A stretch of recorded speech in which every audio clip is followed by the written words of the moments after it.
Olá, tudo bem? Olá a todos, sejam bem-vindas, sejam bem-vindos a essa live muito especial do Setembro Verde. É um mês de conscientização sobre a doação de órgãos e o Instituto Gabriel já faz esse trabalho durante o ano inteiro, mas o mês de setembro sempre tem uma coisa mais especial, né, onde a gente faz outras ações diferenciadas. E nós vamos fazer uma live, pois falar sobre doação de órgãos, quando a gente fala sobre doação de órgãos, a gente precisa falar sobre a outra ponta, né? Porque às vezes as pessoas às vezes questionam: "Ah, eu vou doar meus órgãos, mas para onde será que vai esses órgãos? Para quem será que vai esses órgãos? Será que as pessoas vão cuidar bem dos meus órgãos?" Acreditem, tem pessoas que fazem esse tipo de pergunta. Então nós vamos conversar sobre o pré e o pós-transplante, né? A saúde mental das pessoas que recebem essas doações, que a gente tanto incentiva, que a gente tanto batalha, e essas pessoas recebem, mas mesmo com todos os seus medos, com todos os seus receios, é muito importante a gente falar sobre as pessoas transplantadas. Meu nome é Vani Lopes, eu sou coordenadora de projetos do Instituto Gabriel e também sou a moça da comunicação, cuido de toda a parte de comunicação do Instituto Gabriel. Sejam todos bem-vindos, sejam todas bem-vindas. Estou aguardando algumas pessoas. Vocês estão me ouvindo bem? Vamos fazer um teste. Vocês estão todos me ouvindo bem? Fazer um teste do backstage. A Malu já chegou. Tema importantíssimo, exatamente. Pois as pessoas têm um pouco de receio de falar sobre saúde mental, né? Vou aqui fazer o convite para a Malu. As pessoas têm receio de falar, de como que eu vou falar sobre terapia. Malu, Olá, boa noite. boa noite. Tudo bem, Como vocês Vani? estão? Tudo bem? Deixa eu arrumar aqui na câmera, acho que para ficar bem enquadrado. Agora sim. E aí, o calor? Tá muito quente, tá abafado hoje, né? Nossa, aqui é sempre, né? Mas agora tá pior. Seja bem-vinda, Maria Luísa, Obrigada. mais conhecida carinhosamente como Malu, que fez parte comigo de dupla no podcast Deixe Vivo. A gente não pode deixar de falar sobre isso também. Nós vamos deixar os recadinhos aí, porque também foi um tema muito importante, que é falar, né, sobre a doação de órgãos quando a gente é transplantado. Se Sim. apresente para a gente, Malu, se apresente para todas as pessoas que estão aqui. Vocês estão me ouvindo bem? Me vendo Eu bem? estou te Isso. ouvindo. Obrigada pelo convite, Instituto Gabriel. Obrigada, Vani. É um prazer estar aqui com vocês. Para quem não me conhece, eu sou a Malu do Diário de Renal, conhecida, né, como Malu, sou Maria Luísa. Tenho 30 anos, sou formada em enfermagem, crio conteúdo digital desde 2018, assim que eu descobri o diagnóstico. Sou transplantada renal há quase 3 anos, está quase lá, 2 anos e alguns meses. Ah, que legal. Inclusive, hoje me perguntaram, eu falei, eu converso tanto com a Malu e eu não sei a data exata do transplante dela. Você vai fazer 3 agora em dezembro, né? Novembro, dia 14 de Novembro. novembro. Eu sabia que era um próximo do fim do ano. Então, para quem me perguntou, tem a resposta. Malu, me conte um pouco sobre, na divulgação, eu falei que você é enfermeira, que você é transplantada. Conte um pouquinho para gente sobre a sua vida, sobre a sua formação acadêmica. Conte um pouco sobre a sua descoberta, né, do seu diagnóstico para gente. Tá. Bom, eu me formei em enfermagem na USP em 2017. Até então, eu não tinha nenhum problema renal, mas eu já tinha descoberto uma hipertensão arterial e fiquei em investigação e em tratamento durante minha graduação inteira. Então, eu entrei na faculdade, descobri minha pressão alta, né? E aí, a gente começou a investigar, eu comecei a fazer acompanhamento e não descobri o que era, né? Mas meus rins estavam em funcionamento E aí eu comecei a fazer o tratamento com remédio e segui ali na graduação. Aí eu me formei, me mudei, né, de Ribeirão, fui embora, mudei do estado, fui para o Rio. E lá que eu descobri a doença renal. Não foi sintomático, né? Não tinha nada. Eu fui realmente fazer exames de rotina e aí eu descobri a creatinina alta.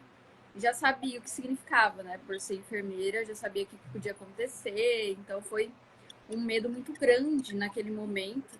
Para todo mundo é um susto, claro, né?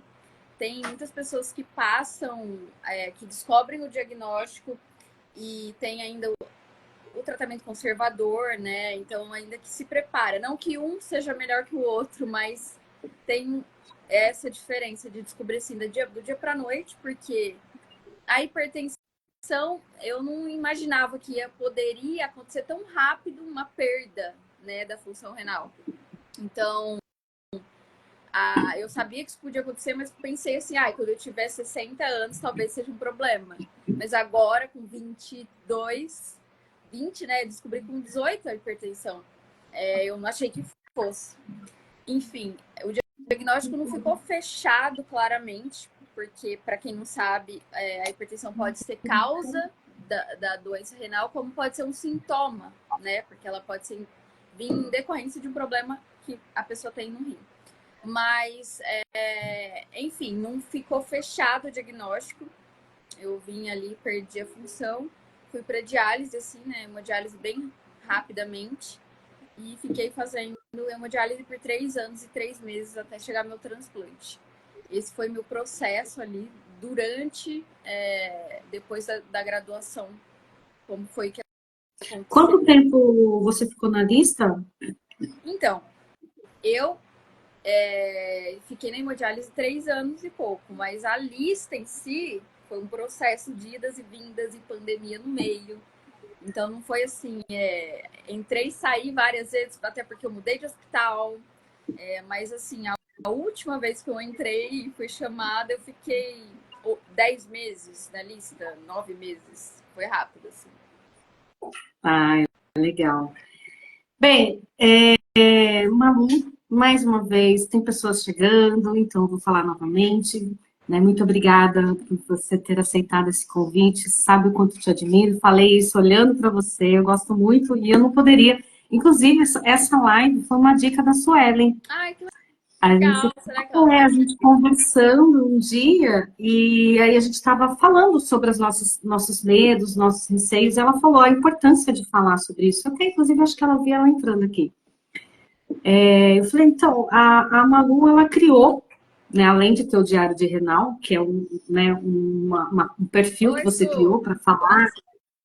Hã? A Su tá aí, ó, ela falou. Então, a sua tá aí. O Diário de Renal, que você criou para falar sobre a rotina, você criou um grupo chamado Grupo BenTX. Então, antes da gente começar as perguntas, conta pra gente como que você criou, se foi antes de você fazer o transplante, e como que é que funciona esse grupo. Mas a gente vai falar um pouco mais detalhado sobre esse grupo no final, mas só para a gente entender o porquê que eu fiz esse convite quando eu falei sobre saúde mental do pré e pós-transplante.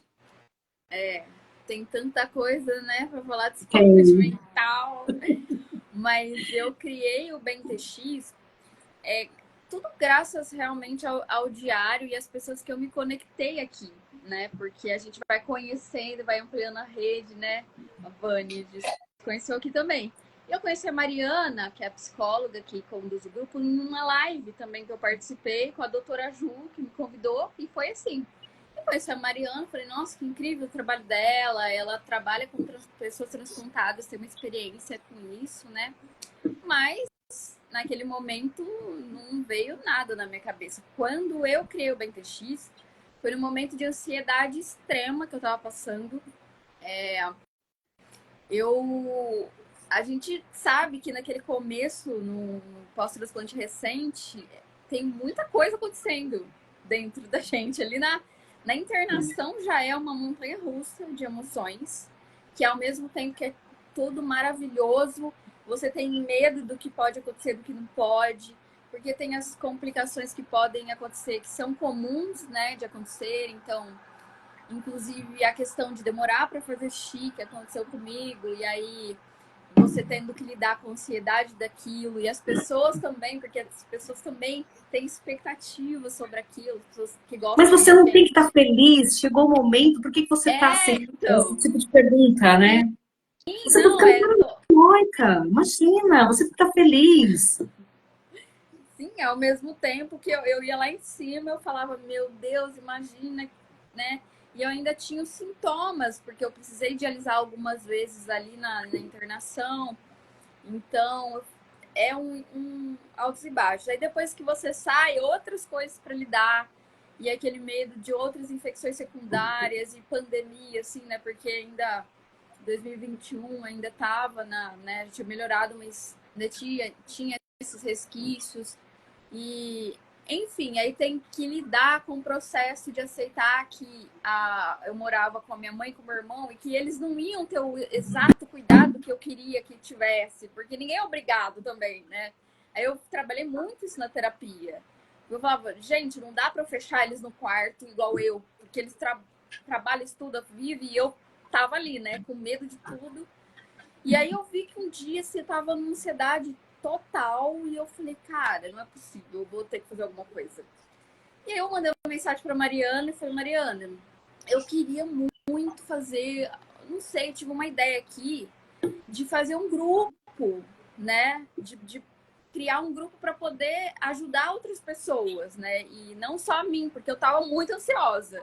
Não é possível que só eu passe por isso. Vamos ver aqui que deve ter alguém que tá passando por isso também. E ela falou, não, vamos criar um grupo então. A gente faz atendimento uma vez por mês, vamos falar sobre transplante e vamos chamar o pessoal. E aí veio assim a ideia do nome, que foi a associação do Bem TV mesmo. Eu via lá Muito em casa, legal, ia muito, eu né? morava lá em Santa Rosa, então vinha muito Bem TV. Aí eu falava, nossa, tem tudo a ver com comunicação e expressar sentimento, né? O pássaro, a música, a voz. E aí eu pensei, Bem TX. Foi aí que nasceu o Bem TX e já está há 2 anos e pouco aí funcionando, né? E ela faz esse trabalho de maneira voluntária com você? Voluntário. Voluntário. Todos os Eu nunca psicólogos que participei, eu participei do grupo de yoga, né? Que também fazem. é muito legal. O BTX eu fiquei naquela, entro, mas a vida, né? Eu já sou transplantada há bem mais tempo, então eu já passei, já tinha passado por essas montanhas russas, mas eu recomendo, a Sueli comentou aqui também que foi fundamental para a vida Não, ela dela. faz ainda, a gente tá lá, ó, Ah, tomando. ela faz ainda? Ela falou que, Opa! e assim, para quem é pré, né, transplantado, eu acho que é importante para você conhecer outras pessoas, né, ter os medos. Mas vamos voltar um pouquinho, depois a gente volta para o BNTX, vamos falar um pouquinho sobre o pós, né, que também muita gente, né, às vezes fala assim, ah, mas a pessoa está apenas esperando, né? E hoje, inclusive, vieram pessoas falar, né, sobre esse tema, que estão esperando na lista. Fala assim, ah, é bobagem, você está esperando, logo você vai. Fala para mim, Malu, o que você ficou um tempo também esperando? Você fez terapia antes de fazer o transplante? Você já fazia terapia? Já fazia. Eu comecei Porque a fazer. É. esperar é muito difícil, né? É uma espera. É importante a terapia no pré-transplante.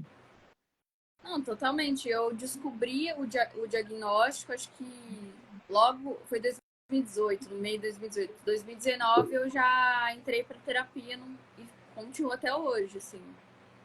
Eu não paro, não, até porque, meu Deus, se eu em terapia, com terapia já é doida, imagina sem. Eu fiz no próprio hospital, né, que eu ia fazer o tratamento, porque eles queriam garantir que eu ia cuidar bem do meu transplante. Então eles tinham, porque como era um tratamento muito caro, então eles falaram, não, a gente vai ter certeza de que você Tem não vai ter condições, esquecimento, né, de... que você vai ter condições de cuidar, né? Porque a gente sabe que se a pessoa não cuida, ela vai perder o transplante, né? Assim, às vezes as pessoas falam, ah, tem tempo de validade, mas se a pessoa não cuidar, e às vezes isso deveria ser tratado antes, em clínicas de hemodiálise, em hospitais, né? Ter terapeutas disponíveis para as pessoas que estão esperando, para saber como que vai ser o pós, né? Porque esperar é muito difícil. Eu vou falar sobre uma coisa que me contaram hoje, que eu fiquei extremamente indignada. Eu não está no roteiro, mas você vai concordar. A pessoa está internada. Se a pessoa estiver aqui online e quiser se manifestar de que é ela, fique à vontade, mas mexeu muito comigo. Ela está esperando no hospital, porque ela tem que esperar no hospital o transplante. E uma enfermeira, uma técnica, eu não lembro agora se é enfermeira ou se é técnica, falou para ela que se um dia tiver caso de morte encefálica na família, ela não vai autorizar. Falou isso para uma pessoa que está esperando uma doação. E aí eu falei assim, é muito difícil porque as pessoas não fazem ideia de como uma frase dessa impacta na gente, né? Porque assim, a gente fala sobre a doação de órgãos, mas a gente espera que as pessoas aceitem a doação de órgãos, né? Que as pessoas falem, não, se tiver morte encefálica, eu vou doar os órgãos. Como que você acha assim, como que você pensa assim na questão de uma pessoa estar aguardando, né, esperando por esse momento e alguém fala, eu não sou a favor da doação de órgãos. O quanto é impactante isso para uma pessoa, né? Não, A Lu falou, foi eu. Ela se manifestou, foi ela. Ela me contou essa história. É muito triste. Sinto muito, assim, até porque a gente não espera vindo de profissionais de saúde que tenham um certo esclarecimento sobre isso. Apesar de que nem todos, né? Nem sempre. Mas para alguém que está esperando um transplante, é uma falta de sensibilidade tremenda de um profissional de saúde. Porque isso, se a gente ouve isso de alguém que já não já dói, né? E ainda que eu criando conteúdo desde antes, já ouvia cada absurdo tremendo, que a gente às vezes passa por isso nas redes sociais, né? De pessoas que não têm muito filtro e a gente tem que ter uma certa paciência às vezes não, porque também ninguém é de ferro, né? Mas assim, eu acho que deve ser muito doído, sinto muito, assim, eu já ouvi coisas terríveis de profissionais de saúde e é muito triste. Mas eu espero. O Bruno comentou credo. O Bruno, que é do Instituto Gabriel. Às vezes a gente ouve frases que machucam muito. Aí a gente faz. Eu deveria estar falando como Instituto Gabriel, mas eu vou colocar também como, né, como paciente. Mas às vezes a gente tem que estar preparado para tudo. Mas às vezes não é sempre que a gente sabe lidar com certos tipos de comentários. Principalmente se você está esperando e alguém é totalmente contra a doação de órgãos. Eu acho que você comentou que quem diz isso não faz ideia do que a probabilidade dela precisar de um transplante é bem maior do que ter a oportunidade de doar. A Cacau falou, qual a necessidade de expor isso para quem está esperando? Então, é muito importante a gente colocar frases que machucam para que as pessoas tenham a ideia de que machuca. Né? Lógico, a gente fala de uma maneira global, né? A gente está aqui falando mais para pessoas que já estão na área, mas eu acho que é importante a pessoa falar, eu me incomodei com essa fala. Bom, eu acho que assim, não conseguiu, né, entender qual que é a importância do transplante, da doação de órgãos, para estar falando algo disso, mesmo que tenha alguém que... Por isso, quando eu vou dar palestras, assim, eu falo muito da minha experiência e às vezes até me emociono mesmo, porque eu tô contando ali como foi difícil passar por uma hemodiálise, como é difícil ter limitação de quanto você vai beber de água, de você não fazer xixi, e o transplante poder te dar isso, né? Então, essa educação que a gente faz, né, Vânia, é o trabalho que a gente tem feito para que as pessoas entendam e queiram doar órgãos, né? Elas têm que escolher fazer isso, né? Então, acho que é isso. E respeitar quem está esperando, né? Pelo menos, se a pessoa não é a favor da doação de órgãos, não fale isso para uma pessoa que está esperando. Jamais. Jamais fale que é contra a doação de órgãos para uma pessoa que está esperando. Porque quem está esperando é aquele momento dela, né? De alguém dizer sim. E às vezes a gente ouve de pessoas muito próximas, de pessoas da família, amigos, né? Mas vamos falar um pouquinho sobre o pós. Certo. O pós-transplante, porque assim, a gente fala sobre doação de órgãos e todo mundo fala, né? Para onde será que vão os meus órgãos? Será que a pessoa vai cuidar bem dos meus órgãos? Porque muitas pessoas confundem, Malu, o transplante como cura. Você sente essa cobrança? No caso, assim, para sua saúde mental, você ouvia muito isso, que transplante é cura e que você já está curada e que você está tudo bem com você? Ah, não, né? Porque eu sou enfermeira, então não tem nem como eu me confundir com isso. Então eu já saber que não é. Eu acho que faz muito parte, talvez, de crenças, né? É a falta de esclarecimento com a crença do que a pessoa quer que seja. Talvez aí fica meio confundido, fantasiando um pouco naquele lugar de, é cura porque eu não vou precisar mais ir para hemodiálise, mas talvez precise em um momento. Então, eu acho que esse trabalho ele tem que ser bem feito no processo da hemodiálise em si, quando você vai entrar na lista de transplante. Então, no hospital que você está se inscrevendo, tem que ser um processo.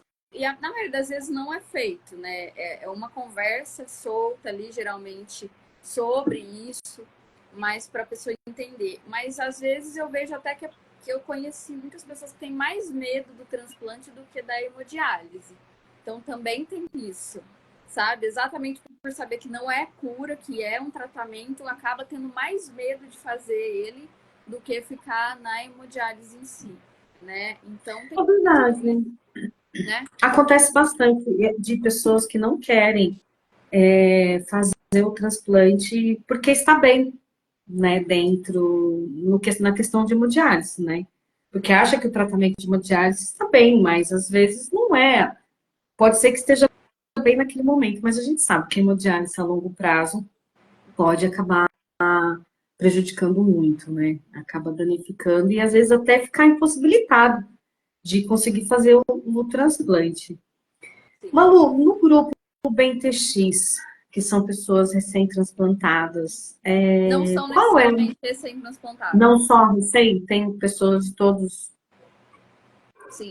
transplantadas em qualquer momento de transplante. A Cacau, vou contar um pouquinho brevemente a história dela. A Cacau, ela mora em Brasília, é uma amiga minha. Ela passou durante 15 anos falando que não queria transplantar, porque estava bem, estava tranquilo. E foi um processo. E assim, eu sempre respeito. Se uma pessoa chega e fala, eu não quero fazer, o melhor que tem que fazer é nunca obrigar ou ficar falando, olha, é a melhor solução. Não, até que um dia ela falou, eu preciso transplantar. Então é aquela coisa de respeitar o momento Sim, mesmo, né? E é muito difícil você lidar com pessoas que têm medo do transplante, porque você não tem argumento suficiente, né? Falar assim, não, ótimo, é maravilhoso, você vai ter uma nova vida, vai ser tudo lindo, maravilhoso. A gente não sabe se realmente vai ser assim, né? Dependendo das questões de intercorrências. Mas quando a pessoa faz o transplante, quais são no seu grupo? Quais são assim as maiores queixas das pessoas, os maiores medos e os maiores receios das pessoas que fazem transplante? perdeu o transplante. Perder, né? Voltar para hemodiálise, é o maior medo. E como lidar com isso? Aí, terapia. É o processo, né? Porque não adianta falar que é um dia, um mês. Tem que trabalhar o processo de medir, basicamente, né? De medir o que você está vivendo, né? No presente, que você tem sem. Não vou falar sem medo, porque isso não é sobre isso, né? Sem medo do futuro, do que pode acontecer, mas você viver sabendo que tem que cuidar, né, daquilo, porque isso vai te dar qualidade de vida e provavelmente vai te dar mais tempo, se você cuida, tem cautela com o processo, né? Então, é o que eu sempre falo, de cuidar da saúde, que envolve alimentação, que envolve sono, que envolve exercício físico, que envolve saúde mental, tudo isso é um combo que a gente faz o que a gente pode fazer para que isso seja o melhor possível. E nem sempre isso é uma garantia, né? A gente sabe que também isso não garante que vai dar tudo certo, mas é o que a gente pode fazer, né? E tentar entender, porque se perguntar o porquê eu fiz um transplante, que lugar é esse? Eu percebo que existem pessoas que fizeram só para sair da hemodiálise de fato e tem um certo medo de viver mais do que aquilo, e é o processo da pessoa, né? E tem gente que fez para viver de fato. Então, qual lugar eu vou ocupar nesse processo do pós-transplante, né? Por que eu transplantei? Porque é um diagnóstico que a gente tem é crônico, não tem cura, mas a gente está vivendo um processo de transplante. Então, eu já vi pessoas ali que me ensinaram muita coisa, inclusive dentro do BNTX mesmo. E aí a gente vai conseguindo amenizar esse medo, que antes de uma escala de 0 a 10 era 10, aí depois vira 7, depois vira 5. Mas é um processo terapêutico, eu não consigo ver isso de forma isolada, de forma a fantasiar as coisas, né? De, ou é cura, eu vou acreditar nisso e pronto, esquece o resto. Ou, não, meu Deus, eu tô com medo de perder e não posso fazer mais nada. Então, a gente tem que conseguir o equilíbrio. E eu só vejo isso cuidando da saúde mental, sabe? Não vejo de outro caminho. Você acha que quando a pessoa acredita, eu fazendo as perguntas, do nada, né? Você acha que quando a pessoa acredita, ou colocam na cabeça dela, as pessoas ficam falando que transplante é cura, você acha que é mais difícil dela lidar com isso? Você acha que, assim, ela achando, é cura, tudo bem, então eu vou fazer o que eu quiser, não vou me cuidar, eu já tô curada. Você acha que existe essa fala de outras pessoas, não, você tá curada, você fez um transplante. Você acha que isso, no psicológico dela, ela vai entender que ela tá curada e não precisa de cuidado? Então, depende, né? Tem várias situações. Porque eu já conheci pessoas que acreditaram nisso e por isso pararam de. Conheci uma pessoa na minha cidade, por isso parou de tomar o remédio, perdeu o transplante, porque acreditou que era cura. Porque Nesse achou que era nível. cura. Então, assim, é perigoso onde a gente se coloca, né? Por isso que a informação, para mim, é tão importante. Né? Agora, se ela se cuida e faz o que precisa fazer ali dentro do protocolo, porque a gente não tem muita escolha, a gente tem que tomar o imunossupressor, né? E aí, dentro daquilo, ela acha que é o suficiente e que nada vai acontecer, talvez a mente dela realmente crie aquilo e tudo bem, né? Quem sou eu para. Mas que ela tenha consciência de que ela precisa se cuidar, né?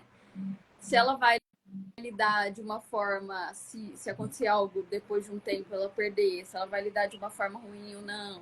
Então, assim, tem várias circunstâncias, mas é o que eu falo.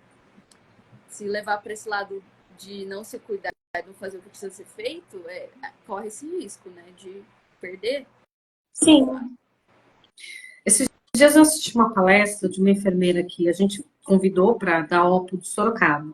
Convidou para dar uma palestra aqui na faculdade de medicina, aqui na cidade, e uma pessoa perguntou, falou que ela. Porque assim, a gente deu palestra para pessoas profissionais de saúde que já trabalham, algumas pessoas já atuam na área da saúde, e ela comentou que ela está cuidando de uma paciente que fez o transplante, não cuidou, e ela tem consciência de que ela não cuidou e acabou voltando para a hemodiálise. E ela perguntou para a enfermeira, né, o que acontece com pacientes que, assim, por algum motivo não cuidaram, por medo, por receio, assim, entender a mente humana também é muito complicado, né, o motivo dela não ter cuidado. E aí a enfermeira falou que nesses casos ela não vai fazer o transplante, né, ela não vai entrar em lista, então agora. Primeiro ela vai precisar tratar, né, como eu fiz antes do meu transplante, ela vai precisar tratar o porquê que isso aconteceu, mas é que tá, né? Será que as clínicas estão realmente preparadas para receber pessoas que já passaram por esse processo, voltaram para a hemodiálise e precisam de tratar, né, não terem cuidado por medos, por receios? Eu acho que, infelizmente, ainda não estão preparados para isso, né? Não, eu acho que não, porque às vezes nem para quem não fez ainda, né? Não consegue preparar exatamente o emocional de quem está esperando ou quem decidiu não fazer, por quê? Se tem condições, sabe? Qual o motivo de ter medo de fazer o transplante? Então, assim, não, acho que ainda falta realmente, infelizmente, um apoio ali, que às vezes não tem nem como agora, não sei. A Cacau comentou, já conheci paciente que perdeu o TX também porque achou que estava curada e parou com o remédio. Já conheci outra que tomava remédio nos horários errados ou ficava sem tomar e também perdeu. Infelizmente, eu acho que essa realmente a pessoa precisa ter esse cuidado, né, de entender. Eu fiz antes, porque eles tinham essa preocupação, né, com a questão do remédio. E eu acho que deve ser uma coisa, infelizmente, mas as pessoas às vezes têm medo de falar. Eu confesso, eu fui fazer o transplante com medo. Mas eu fui com medo mesmo, porque era uma coisa que eu queria muito fazer. Mas eu fui com medo mesmo. Mas eu fiz todo esse trabalho, né, de tomar os medicamentos, o pré, né, de ter o cuidado. Então, assim, eu tenho consciência de que é um tratamento e que se eu não cuidar, né, não é só os meus anticorpos que vão rejeitar, mas a minha mente também vai acabar rejeitando, dependendo da forma que eu vou lidar com aquilo, né? Então, é muito importante falar sobre isso, porque, assim, às vezes as pessoas veem uma imagem assim, a pessoa transplantada é sempre linda e perfeita. Não é bem assim, né, Malu? A gente só tem essa carinha de linda e perfeita. Vamos falar em linda e perfeita? Vamos falar sobre um tema que também é muito importante, que são as cicatrizes e a autoestima, né, das pessoas, seja ela com transplante cardíaco, transplante hepático, que é um corte também muito grande, né, para quem faz transplante hepático, a fístula. Por que eu quero falar sobre isso? Porque eu vou comentar sobre a sua postagem, que foi também a partir disso que a gente começou a pensar sobre a questão, que foi quando você postou o vídeo treinando. E o que mais chamou a atenção foi o quê? A fístula. A fístula. Como é lidar com essa questão da autoestima, de fístula aparente, de cicatrizes? Vocês trabalham isso também no grupo BTX? Então, a gente trabalha muita coisa, né? Às vezes não especificamente sobre isso, mas já foi falado sim. Eu penso que é um processo mesmo, desde quando eu fiz. Foi muito difícil o momento que eu fiz, né? Lá durante a cirurgia, a primeira que eu fiz foi no pulso, que não deu certo, eu assisti inteira, assim, né? Então foi só uma anestesia local, eu senti muita dor, não foi uma experiência nada boa. E eu tava vendo toda a fístula sendo feita pelo reflexo da luz, sabe? E chorando quieta por ter que passar por aquilo, sentindo uma certa. É uma palavra forte, mas é como uma certa mutilação, assim, eu senti naquele momento. Porque, poxa, não era assim, daqui pra frente eu teria que ser. Isso trazia todo o peso do diagnóstico em si, né? E, e é uma cicatriz que fica com esse peso mesmo. Não é algo que dá para romantizar e falar aceite. Eu não sou essa pessoa, né? De falar aceite porque ela te deu a vida, porque graças a ela. Gente, não, tem dia que não aceita, sabe? Eu acho que a realidade é essa. Tem dia que não aceita isso. Não aceita o diagnóstico. É ruim viver todo dia assim, porque aí vai ser muito difícil passar por o tratamento se você não aceita nada, né? Mas você fantasiar, romantizar no sentido de, ai, nossa, preciso achar lindo, preciso aceitar tudo. Não, tem dia que não aceita, que é ruim mesmo. Então tem dia que eu ando assim, eu vejo que as pessoas, ao invés de olhar para mim, olham para o meu braço antes, isso é chato, né? Mas eu já acostumei. Mas assim, ok, não me enchendo o saco já tá bom, mas a gente vai passando por fases de amadurecimento emocional para lidar com isso. Então, o que eu sei no meu contexto é que os médicos não recomendam que a gente tire, porque pode perder o transplante, aí já tem uma via, etc, etc. Então, a gente já sabe disso, né? A menos que aconteça alguma coisa que possa vir a me prejudicar, é que eles vão recomendar a desligar, né, a fístula. E esse é o motivo pelo qual você não preferiu não desligar a sua fístula? Nem deu tempo de pensar, sabe? Porque entende, tipo, é isso, pode ser, eu tenho um certo receio mesmo, porque é uma verdade, né? Mas de vez em quando me incomoda mais, aí depende, né? Não aceitei 100%, mas também não é algo que me traz prejuízo, assim, na vida. Mas já tive muitas questões. Eu vi que você depois fez aquela postagem, né, para as pessoas colocarem foto das suas cicatrizes. Porque realmente, às vezes, para a mulher, eu falo, né, vou falar por mim também, que foi muito difícil algumas cicatrizes, foi muito difícil algumas marcas, né? E é como mulher mesmo, né? Uma questão de vaidade. Não deve ser extrema, né? Lógico que a gente tem que saber controlar. Sim. Mas eu acho que a questão do olhar das pessoas um pouco incomoda, né? Porque às vezes as pessoas não querem perguntar, mas olha com uma cara. A cara às vezes incomoda mais do que às vezes não perguntar. Porque às vezes a pessoa pergunta, você tem a oportunidade de falar, né? Quando a pessoa pergunta, mas e o que é isso no seu braço? Igual perguntaram para você lá nos vídeos. Você tem a oportunidade de falar, isso aqui é minha fístula, tal, por onde eu... Mas quando a pessoa não pergunta, fica olhando com aquela cara assim, e você fala, meu Deus do céu, será que eu falo para a pessoa que tá tudo bem, que isso é uma cicatriz? É muito complicado, né? E tem dia que a gente não tá bem e não quer falar. Vou falar, mas, sabe, não pergunta nada. Mas é a questão de também se respeitar, né, Malu? De um dia que você não tá bem falando, Exato. então fala sobre esse assunto.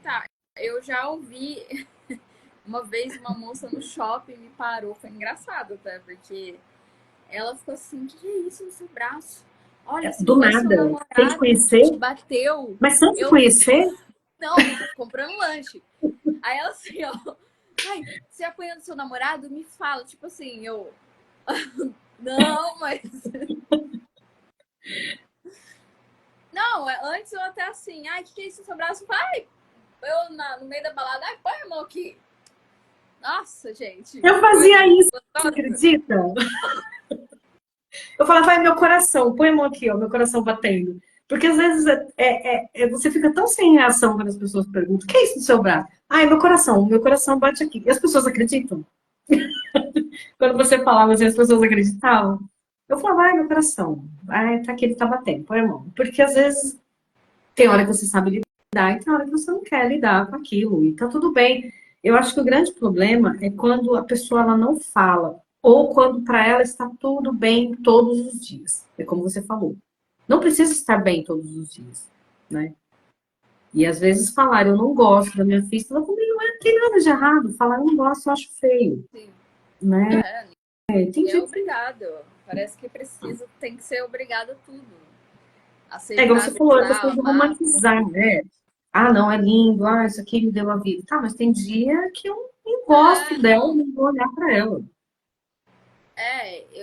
E assim, às vezes eu percebo que é mais o pessoal que está começando a diálise que tem mais essas dúvidas e fica mais curioso e com medo de ter que passar por isso, aí fica falando da minha fístula. Então eu ouço mais de quem faz hemodiálise do que de pessoas que não tem nada a ver com renal, sabe? E aí tem coisas que algumas vezes me incomoda, porque eu postei porque aconteceu alguns comentários que me incomodaram, sabe? Assim. É, eu percebi. Falei, não, acho que na hora vou postar porque me incomodou, né? Mas é isso. Tem dias que fala e não me incomoda, mas dias e dias, né? Tem alguns comentários aqui, acho que todo mundo já ouviu, a Olga comentou. Eu sempre expliquei que era para fazer emo, que liga uma artéria, uma veia e dava palestrinha. Ah, bem a cara da Olga, né? A Olga maravilhosa! É, Olga. Ela não é tão maluquinha igual a gente. Mil perguntas, uma vez se era pico na veia. Ai, gente, nossa, isso é demais. Ai, tenho tanta preguiça de responder, mas muitos anos ouvindo essa pergunta. É difícil, mas é natural, porque as pessoas têm curiosidade de saber as marcas e as cicatrizes. Não deveriam, né? Porque assim, a gente tem que aprender a respeitar se uma pessoa tem uma cicatriz no rosto, uma marca no rosto, né? E assim, não perguntar, porque às vezes a pessoa não quer ouvir as perguntas sobre isso. Então, independente se é uma fístula, se é uma cicatriz de transplante, gente, primeiro pergunte se a pessoa quer falar sobre isso. Se a pessoa está bem para falar sobre isso, né? E não olhem com cara de desprezo, de nojo ou de qualquer outra coisa. Para qualquer pessoa que vocês encontrarem na rua com qualquer outra marca, de nascença ou seja o que for. É muito constrangedor. E às vezes as pessoas não estão preparadas para falar sobre esse assunto, igual a gente está aqui falando, né, dando risada, mas não são todas as pessoas. Por isso que existe um grupo maravilhoso que a Malu criou, né? Oi, Olga, sua linda. Malu, agora tem uma outra coisa. Olha, já 8h10, acredita? Nossa, É, passa muito boa. rápido, né? Voa. Sim.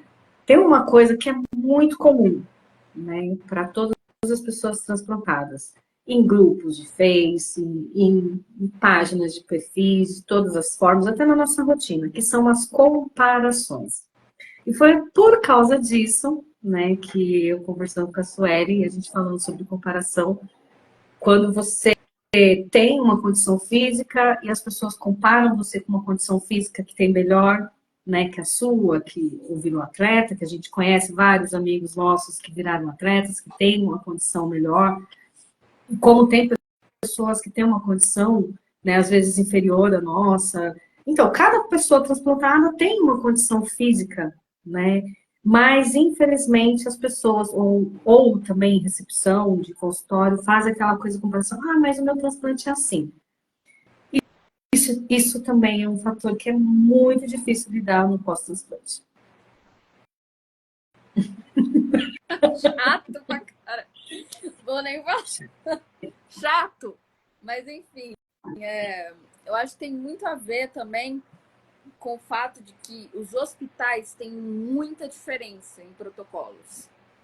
Então, é lugar que o suco tem que cozinhar, aí o meu não tem. Aí não pode comer verdura tanto tempo depois, aí o meu tem. Aí não pode fazer exercício tanto tempo, aí não pode trabalhar. Então, cada lugar é um jeito. E aí, aqui na internet a gente encontra um monte de gente. Aí você vê aquela pessoa, um mês voltou a trabalhar, foi pra praia. Ai, mas eu não podia, meu médico não deixou, ela tá errada. Não tem nada a ver. Porque assim, depende da condição da pessoa, do hospital que ela transplantou, da equipe dela, de como a equipe confia nela, até porque se ela vê que a pessoa tem condições, a equipe permite coisas que para outras talvez não. A gente tem que saber disso. Por isso que eu falo da informação ser tão importante, da gente se conhecer, porque isso gera muita autonomia. Então, É, quem tem menos condição, quem tem menos informação, tem um pouco menos de autonomia. Porque como que vai garantir a segurança daquilo?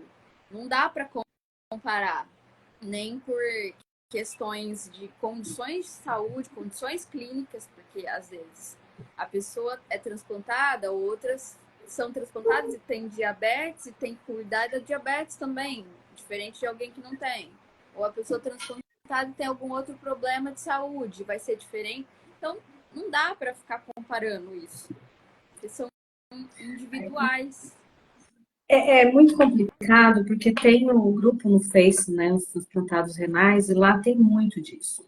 Né? Ai, eu demorei tanto tempo para o meu rim voltar a funcionar. O que aconteceu com vocês? Ah, A é creatinina, complicado. quanto que é? Como a sua creatinina. Ah, mas eu faço musculação e a outra pessoa não faz, aquela pessoa carrega peso. Gente, eu falo assim, ai, que chato. Não façam comparações com pessoas que. Ah, mas aquela, por exemplo, a gente tem uma incrível atleta que eu respeito, que é a Liege. Ela tem uma condição física ela é transplantada cardíaca. Às vezes fala, mas se ela é transplantada cardíaca, mas você também pode ser. Não, não posso. Eu nunca vou chegar naquele nível. Eu tenho certeza disso. Eu tenho consciência disso. Meu corpo nunca vai aguentar, né, ter aquela condição física, mesmo a gente tendo a mesma idade. Eu tenho consciência. Mas às vezes as pessoas em volta falam assim, não, mas se ela consegue, você também consegue. Não. Não. Até porque eu não Vamos quero, gente, não é? eu também não quero, tenho preguiça também. Porque dá trabalho, né? Assim, então, Dá dá trabalho, dá trabalho, trabalho. né? Cada um na sua área, Sim, né? A é. gente está na hora de falar, a gente não está na hora. Não, assim, mas aí que tá. A gente tem, né, esse entendimento, mas eu confesso que às vezes machuca. Às vezes machuca, assim. É verdade, ele é GTX pulmão. Desculpa. Verdade, ela é de pulmão, ela não é de cardíaco. Quem é de cardíaco é a Patrícia. A Patrícia Fonseca, que é de coração. Desculpa, eu fiz uma confusão de órgãos aí. Obrigada, Olga. Mas, e essas comparações acaba deixando outras pessoas tristes, né? Ou esperam essa condição, né? Ou ficam naquela exigência, não, mas se aquela pessoa ali transplantada, eu vou conseguir chegar nesse nível. Não, gente, é cada um, né? E respeitar esse tempo da pessoa aprender o seu corpo, né? Cada um entender o seu corpo. Isso é o mais importante. Você trabalha na educação, né? Você está fazendo pós agora na educação e saúde, né? É um foco da educação e saúde. E é uma das coisas que precisam ser educadas, né? Basicamente, eu acho que a comparação é mais problemática quando a gente faz isso. Às vezes não é tão consciente, né? Eu nem falo isso só na questão do transplante, da vida mesmo, né? Às vezes a gente nem percebe que tá se comparando com o outro, tá querendo competir o tempo todo e não faz sentido, né? Porque por que eu tô fazendo aquilo? Então, eu acho que é mais do que eu ver alguém comparando, por que você não faz eu não ligo pra isso. Se alguém me fala isso, eu não. Mas eu acho que é mais eu, às vezes, fazer isso sem querer, né? Tipo, será que essa, né, eu devia estar fazendo? Porque às vezes a gente cai nisso, né? Então, aí me vê e fala, nossa, essa pessoa consegue treinar quantas vezes, não sei o que, fazer uma alimentação, tal. A gente não sabe qual que é a realidade da pessoa, se ela tem ajuda, se a condição, né, de tempo dela, qual que é até financeira, tudo isso pesa. E eu nem tô falando de transplante, tô falando da vida mesmo. Da vida. Quanto que isso abre caminhos e às vezes a gente tá querendo se comparar com alguém que tá lá na frente, sabe? Então não tem porquê, né? É bom olhar, às vezes, olhar alguém que a gente admira e falar, nossa, quero olhar para isso como uma inspiração para algumas coisas. É bom, né? Sim. É positivo, mas não como preciso fazer isso, senão eu não tenho valor. A gente tem valor.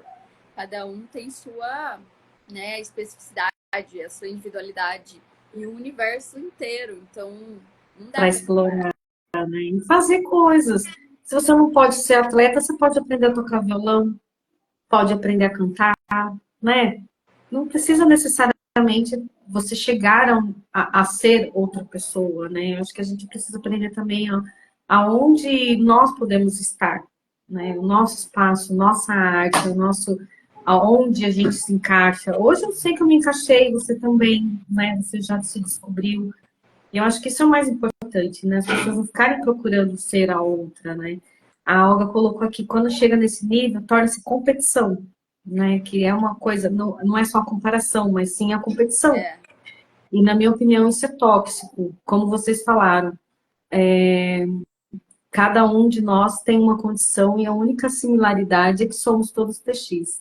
Olga é muito lindo. Você falou uma coisa, inclusive, entra na outra pergunta, que é sobre a gente não sabe como que é a vida dessa pessoa, né? Se ela tem rede de apoio, que é uma coisa também que isso é extremamente importante. A rede de apoio, seja o marido, a esposa, os filhos, amigos, o quanto isso é. Às vezes a pessoa fala assim, não, eu não quero incomodar. Se eu ouvir isso, isso, né? Ah, não, eu não quero incomodar as pessoas, deixa eu fazer meu tratamento. Mas a pessoa também tem que entender que essas pessoas em volta são importantes, né? Não é uma questão de incomodar. Mas são extremamente importantes estarem junto, né? Sim. Bom, eu já fui essa pessoa de não querer incomodar, inclusive aprendi com a hemodiálise a aceitar e pedir ajuda. Porque antes disso eu era totalmente uma pessoa totalmente independente num nível assim que é ruim, porque você acaba é uma solitária até, né? Dou conta de tudo, eu faço tudo sozinha e é isso, faço e aconteça. E aí o diagnóstico me mostrou que não era assim, porque lá na hemodiálise, se eu pudesse, quando eu comecei, eu faria tudo. Eu queria. Tanto que, né, eu entendi tudo de máquina e conversava com a equipe, tudo que eu, né? Mas por mim, eu queria fazer tudo sozinha, mas não dava. Daí eu tive que aprender um pouco a aceitar ajuda, né? A humildade um pouco até. Isso foi um processo para você também? O processo para mim. Foi. E hoje você acha que isso é importante? Do que você fala? Essa pedir ajuda, falar hoje eu não estou bem. Acho. Então, e às vezes as pessoas às vezes têm medo de falar, né? Tem. E só terapia mesmo que vai ajudar a fazer isso, né? Sim. E achar que assim, não é um incômodo, né? Você... Eu posso assim dizer que também tive certos momentos assim também, né? Aquela coisa, eu sou autossuficiente, É, sou uma mulher independente, né? Trabalhava, imagina, eu queria sair do trabalho e ir para diálise, não, eu sou a super poderosa. Mas realmente o diagnóstico vai mostrando que tem certos momentos que a gente precisa sim pedir ajuda. E isso é bom, porque a gente vai aprendendo que ninguém vive sozinho, né? sim. Exato. E que a gente precisa de família, de amigos, né? Sim. De pessoas próximas, quando você não está bem, para poder conversar. E é isso também faz parte da saúde mental, né? De você ligar para alguém e falar, olha, eu não estou legal hoje, vamos conversar. Sim. Faz. É muito importante. Quanto você tem, Malu? Desculpa a pergunta. Você tem Quantos 30 e... anos? É. Segunda-feira que vem, 31. Você faz aniversário. Você também é virginiana?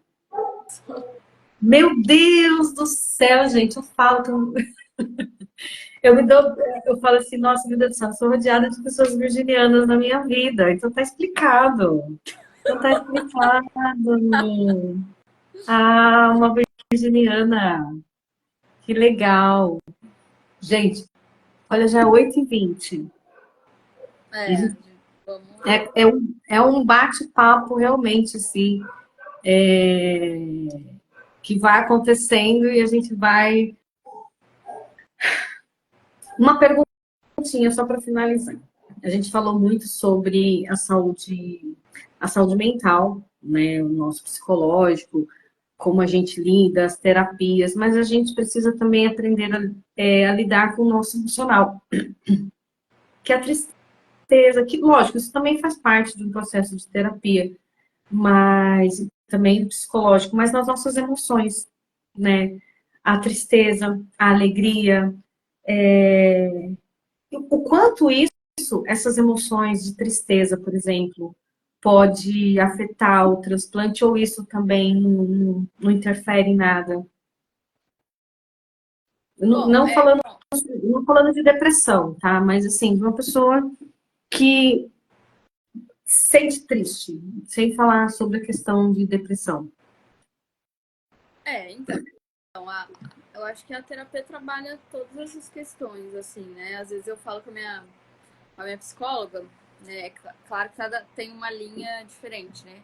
E ela trabalha com psicanálise, e aí eu gosto muito, porque é muita realidade a psicanálise, né? Então, vamos, não, tem dia ruim, é assim mesmo, tem medo, vai com medo mesmo, é ansiedade, tem que caber. Só que ela fala pra mim, só que tem que caber também o seu sonho, né? Porque às vezes eu tô passando por um negócio, eu tô tão ansiosa, ela fala, mas precisa caber o seu sonho, precisa caber a sua alegria, junto das outras emoções, porque a gente não anula, né? Igual o filme lá, Divertidamente, todos fazem parte da É, gente, né?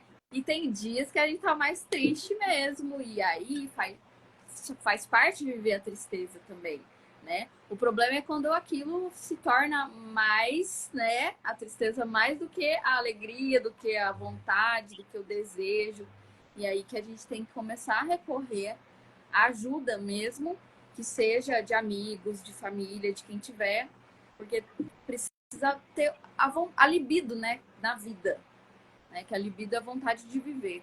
Então, buscar fazer coisas que gostem. Então, eu percebi isso na hemodiálise bastante, porque é um processo mais desafiador. Então, eu encontrei em coisas simples, bem simples mesmo, mas que se tornaram rituais para eu de sobrevivência mesmo para mim, né? Então, era sentar perto de uma árvore para tomar um café preto, assim, aquilo me acolhia tanto. Aí eu mexia com planta, porque tinha na minha casa. Durante a pandemia foi extremamente importante para mim. Então eu fazia maquiagem, vestia roupas que eu gostava de pôr para sair, mas não podia sair porque era pandemia, e aquilo me trazia alegria.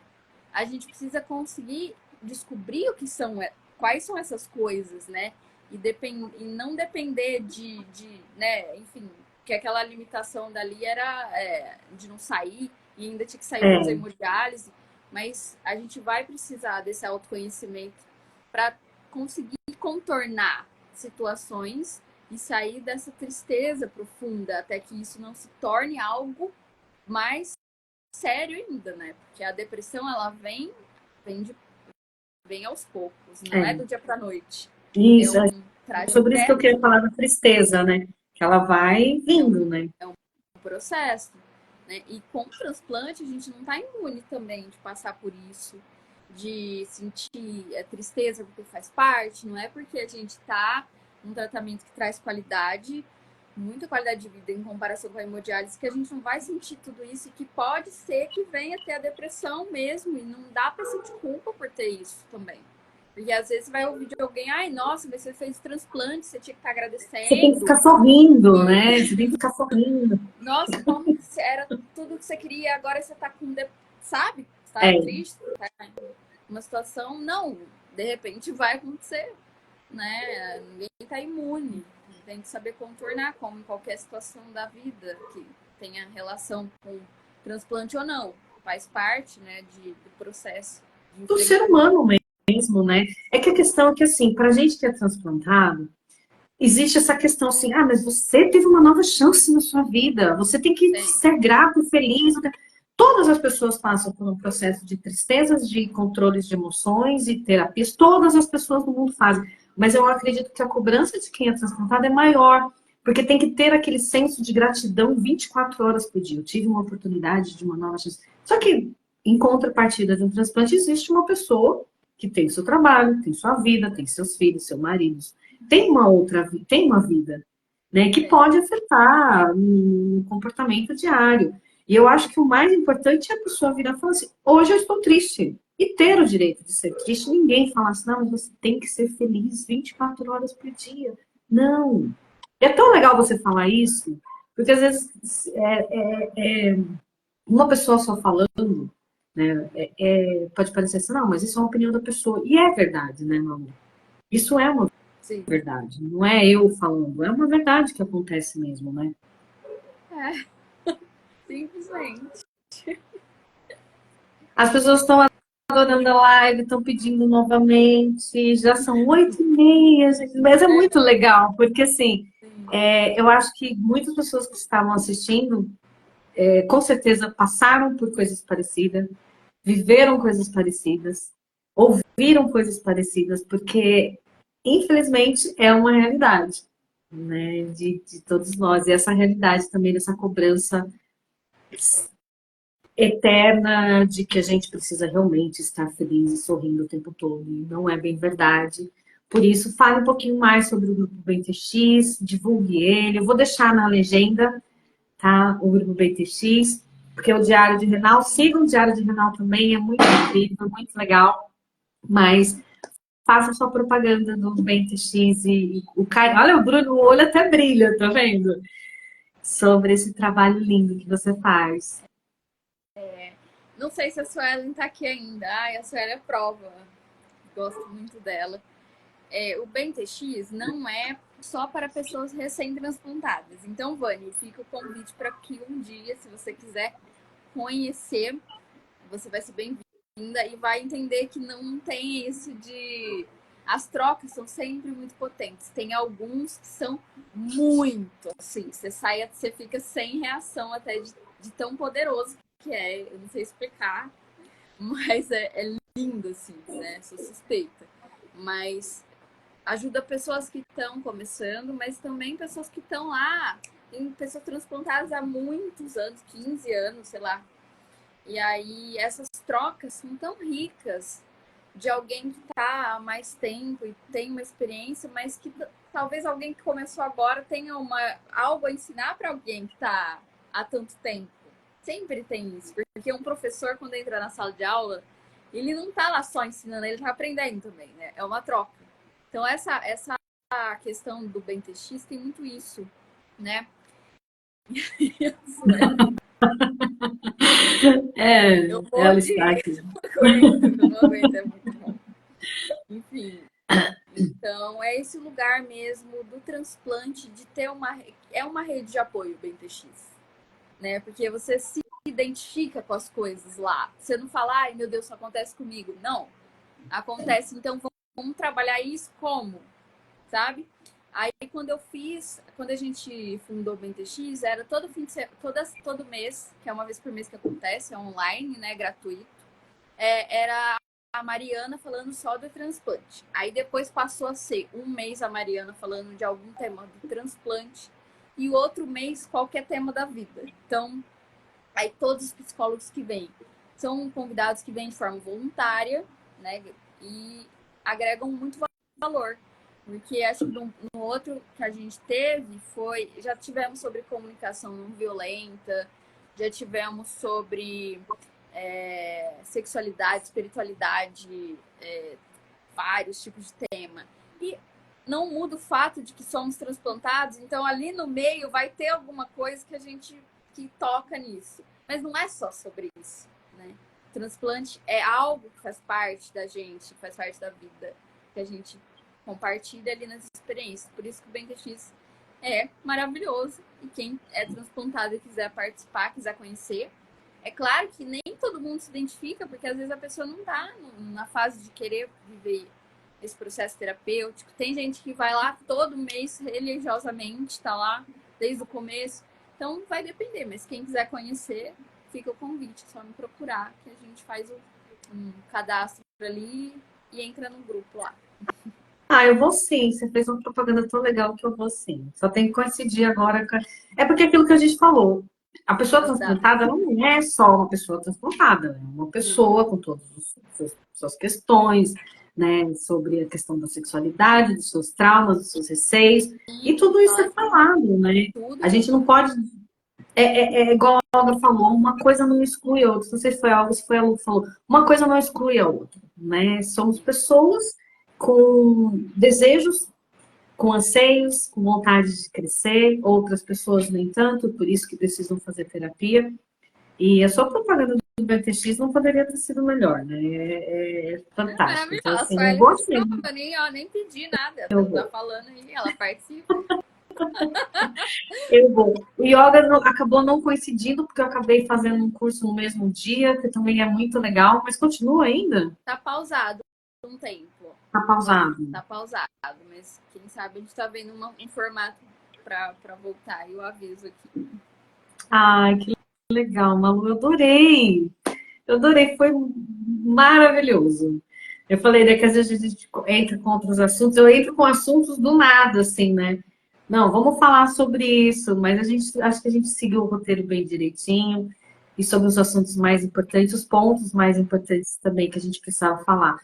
Falar sobre a doação de órgãos, quando as pessoas perguntam para onde será que vão cuidar dos meus órgãos? É isso, gente. Tem pessoas maravilhosas, incríveis, com projetos incríveis, que cuidam de pessoas transplantadas, que vão cuidar do seu coração, do seu rim, do seu fígado lá no futuro, após a sua doação. Então, eu acho que essa é a melhor forma, né, da gente conseguir retribuir, né, essa generosidade, porque a gente tem que ser grato, sim, Mas a melhor forma da gente retribuir é isso, né? Cuidando direitinho e sabendo, né? Administrar toda essa responsabilidade que foi a doação de órgãos, né? Um dia lá atrás. E saber administrar tudo isso, essa responsabilidade. Não ter a carregar aquele peso, ah, não sou grata, eu tenho que ser grata todos os dias. Sim, mas administrar, né, Malu? É, De uma exatamente. forma mais. A gente vai fazê-lo. Quem sabe Obrigada aí eu incentivo pelo a Malu carinho. fazer, incentivo a Malu fazer mais lives, porque ela que é entendida do assunto, ela que tem esse projeto. Aí, ó, tá vendo? Pode fazer, já tá. Malu, você Sim. quer fazer alguma dica de algum livro que ajude, que você, além, né, do grupo, que já é uma dica incrível, mas alguma dica de algum livro que as pessoas possam ler, que você tenha gostado? Também coloco na legenda para alguém que queira ler, que ajude aí nesse processo diagnóstico. Bom, não, primeiro eu quero agradecer, né, pelo convite, agradecer o carinho de vocês por terem assistido, participado da live. Quem sabe a gente faz em breve, né? Outras, meu tempo tá meio corrido ultimamente, mas eu tô sempre por aqui, né? Sempre que as pessoas me mandam perguntas, sempre que eu posso responder, ajudo no que eu posso, né? Livros, assim, eu não sei muito como o que recomendar direito, né? Porque cada fase do processo de entender diagnóstico, eu estava entendendo ali e pesquisando várias coisas, né? E o autoconhecimento é realmente a percepção. Eu acho que essas terapias, né, não só essa que eu falei do BNTX, não só o psicólogo, mas vários processos, meditação, yoga mesmo, faz a gente olhar um pouco mais para dentro e conhecer nosso próprio corpo, essas necessidades que vão se apresentando para a gente vai se descobrindo, vai se conectando com as perguntas e as respostas também surgem a partir dali.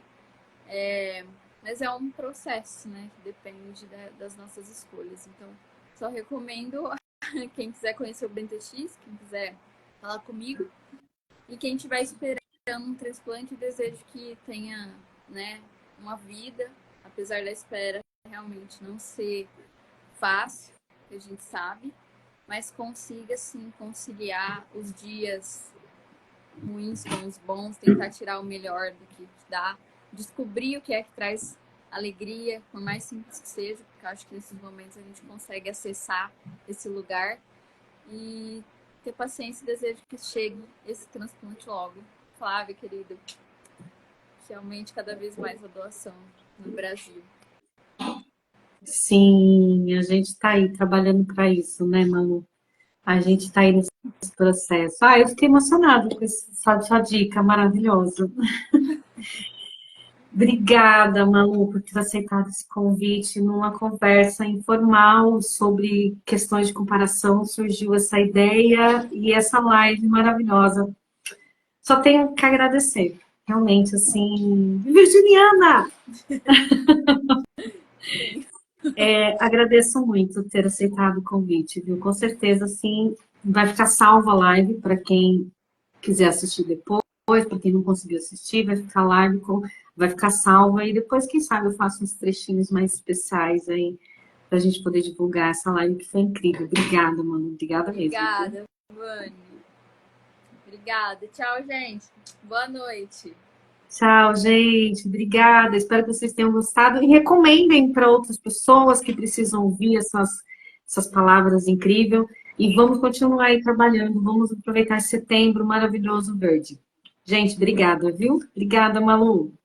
Tchau, Beijo. tchau. Tá bom. Tchau.